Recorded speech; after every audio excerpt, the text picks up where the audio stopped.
खोर्धा जिला सुलिया जंगल रे बाघ आतंक बाघर पाद चिन्ह देखि लोके आतंकित टांगी वन विभाग रेंजर नाचुणी सेक्शन सुलिया जंगल रे बाघ देखा देछि। वन विभाग टीम जंगल रे पेट्रोलिंग करथा बेले 2 दिन तले जंगल रे बाघर पाद चिन्ह देखिथिले। परे बाघ बुलुथबा अनुमान करी आखपाख गाँ लोकंकु सतर्क कराइबा सहित वन विभागर उपरिस्थ अधिकारी को जणाइथिले। किंतु गतकाली सेही जंगल रे गोटे षंढ मरी पड़िथिबा गाँ लोके देखिथिले।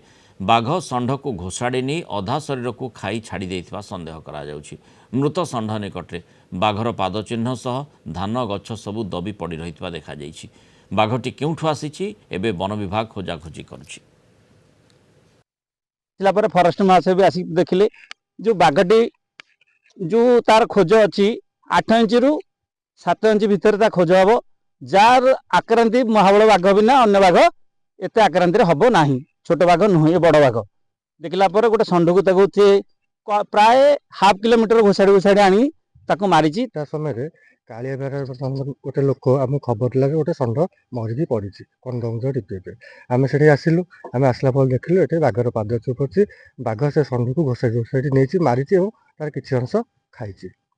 तापर आम लोक आम पेट्रोलिंग कलु बाघ कुआडे गला कौन है बुलिलु पाद चिन्ह खोजिलु कौट भी पाइलु ना यही जगह पाइलु।